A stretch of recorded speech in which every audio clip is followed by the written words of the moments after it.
Oi pessoas, tudo bem com vocês? O vídeo de hoje é um vídeo meio gatilho pra mim, porque no vídeo de hoje eu vou falar sobre os perrengues que aconteceram durante a obra aqui do meu apartamento. E é sempre chato ficar lembrando de coisas ruins que aconteceram com a gente na nossa vida, né? Mas eu acho que é um vídeo importante de ser feito porque eu passei por algumas coisas durante a obra por falta de experiência com obra. Então, se você tá fazendo uma obra por aí ou se você tá planejando fazer uma obra por aí, pode ser que você também não tenha essa experiência e pode ser que esse vídeo te ajude em alguma coisa. Então respira fundo junto comigo e bora pro vídeo. Então vamos lá, se você é novo no canal, este é o meu apartamento, tem tour, vou deixar linkado aqui no card. Vamos começar pelo perrengue mais tranquilo, eu acho. Depois vocês comentem aí embaixo se vocês concordam comigo na classificação dos perrengues. O perrengue mais tranquilo tá aqui até hoje. Não sei se vocês vão conseguir identificar, mas esta janela está sem acabamento. Deixa eu mostrar mais de pertinho. Aqui,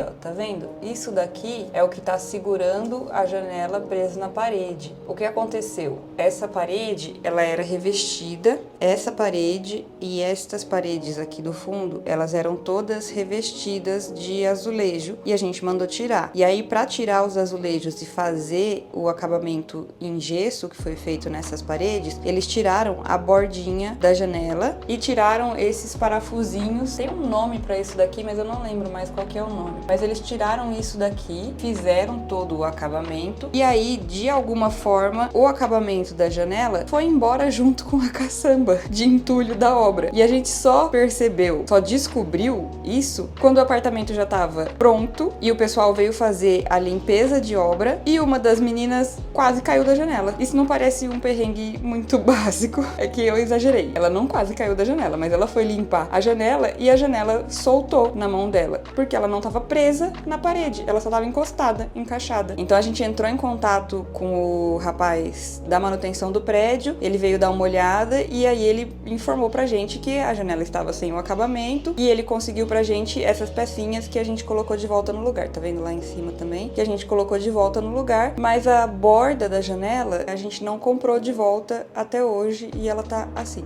Continua assim. O segundo perrengue é por aqui também. Eu não sei se vai dar pra ver. Tem uma leve imperfeição nessa região aqui, ó. Tá vendo? Bem aqui, ó, o acabamento do piso. Porque o que aconteceu? Quando o cara estava instalando estes pontos de água pra gente, o encanador mesmo, ele veio mexer com os pontos de água pra gente e ele achou que ele tinha fechado o registro, mas ele não tinha fechado. E quando ele tirou aquele negocinho que fica tapando o ponto de água quando tá sem torneira, quando ele tirou o negocinho, começou a jorrar água pra tudo quanto é lado. O piso estava protegido com um papelão, e aí eles correram pra fechar o registro. Minha irmã tava aqui na obra no dia, ela pegou um monte de pano, toalha, veio secar o chão e tal, ó, daqui dá pra ver bem, tá vendo? Ele estufou, o piso já tava instalado, ele estufou nesses dois pontos aqui, ó. Este piso é um piso vinílico, colado.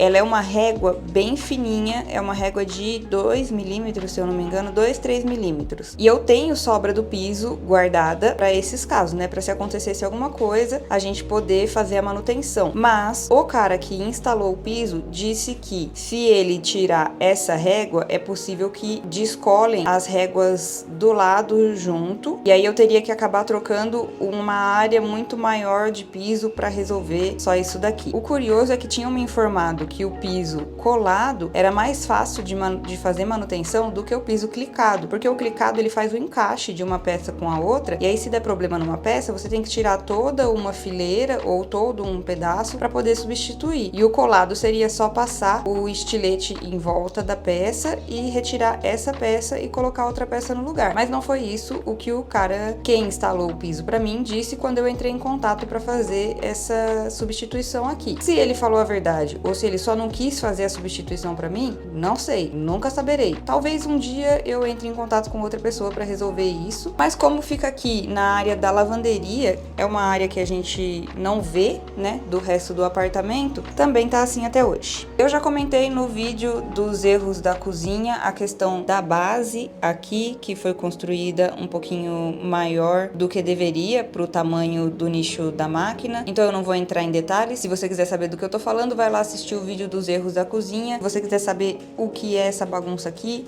eu também falo lá. Bora pro próximo, que aconteceu bem no comecinho da obra, que é relacionada a essa marca no teto que vocês conseguem ver aqui, ó, que é aonde tinha uma viga. Eu já expliquei isso em outros vídeos, tá? Mas enfim, tinha uma viga e a gente imaginava que era uma viga de verdade e ela ia ficar no projeto mesmo a gente tendo derrubado essa mini parede que ficava nessa posição aqui. E a gente também derrubou, tá vendo? A viga ela passava daqui pra cá e aí aqui tinha um pedacinho de parede também. A gente derrubou esse pedacinho de parede para ter mais visibilidade daqui pra cá, mas a viga ia continuar aí. O que aconteceu foi que, deixa eu melhorar, peraí, vou virar pra cá porque a luz aqui é melhor, aí vocês vão conseguir enxergar melhor. O que aconteceu foi que o engenheiro responsável pela construção do prédio veio ver a nossa obra e ver o nosso projeto e tal, e ele disse que essa viga era falsa, era uma viga que não estava sustentando nada, inclusive ela estava sendo sustentada pela parede que tinha aqui e pela parede que tinha ali, e que se a gente tirasse essas paredes, a gente teria que ser obrigado a tirar a viga, porque senão ela ia cair. Então, logo no comecinho da obra, a gente teve que arrumar uns caibros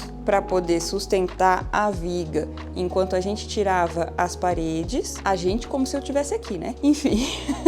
E aí depois retirar a viga também, o que nos leva ao próximo perrengue, que é o forro. O apartamento já foi entregue com forro. A gente ia fazer apenas essa modificação no forro, que é o rasgo onde a gente tem uma fita de LED, e a instalação da prateleira. Calma que eu já falo sobre esses buracos. Mas de resto, o forro já estava pronto, só que ele era dividido pela viga. Quando a gente tirou a viga, o gesseiro contratado para fazer o forro disse que eu não poderia aproveitar esse forro do lado de cá, só fazer essa junção dos dois forros. Então eu tive que retirar todo o forro do lado de cá e refazer todo o forro do lado de cá para poder juntar esses dois trechos aqui. Poderia ter parado por aí, seria um perrengue relativamente simples de ser resolvido, apesar de caro, mas o maior perrengue dessa obra inteira foi eu descobri no meio da obra que nem todo gesseiro faz o acabamento do gesso. O gesseiro que eu contratei, no caso, não fazia. Então ele instalou para mim as placas de gesso, mas não fazia o acabamento. E aí eu tive que contratar outra pessoa para fazer esse acabamento para mim. Poderia ter parado por aí.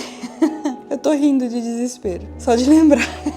Mas a pessoa que eu contratei para fazer esse acabamento para mim teve problemas pessoais no meio da obra, e aí eu precisei contratar uma terceira pessoa para terminar o raio do forro para mim. Na verdade, assim, ele chegou a fazer todo o acabamento e estava fazendo só a pintura, mas o acabamento não ficou, obviamente, muito bem feito. E aí minha irmã me convenceu a contratar uma terceira empresa para poder consertar o acabamento que ele fez para mim. E essa terceira empresa então pintou de novo todo o apartamento para mim e teoricamente ia consertar esse acabamento mal feito, mas o gesseiro da terceira empresa ficou doente e quem veio fazer o serviço foi o pintor, e aí o pintor não sabia consertar muito bem o acabamento, então além de não consertar, meio que ficou pior. Dá pra ver aqui, ó, um pedaço da junção, esse pedacinho aqui, ó, bem marcadinho, porque ele foi lixar aqui e começou a descascar essa massa. E aí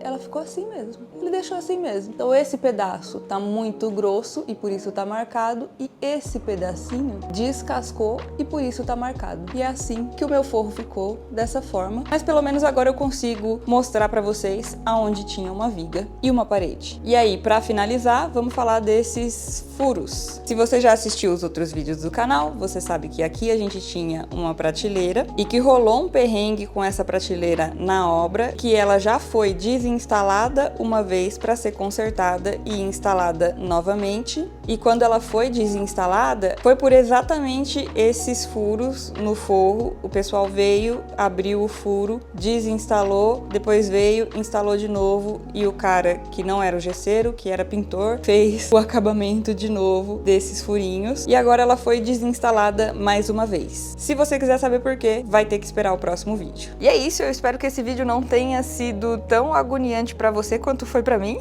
mas que ele tenha te ajudado em alguma coisa. Se você chegou até aqui, fica à vontade pra deixar o seu like e se inscrever no canal. Se você quiser acompanhar os próximos capítulos dessa pequena novela aqui do meu apartamento, e tchau!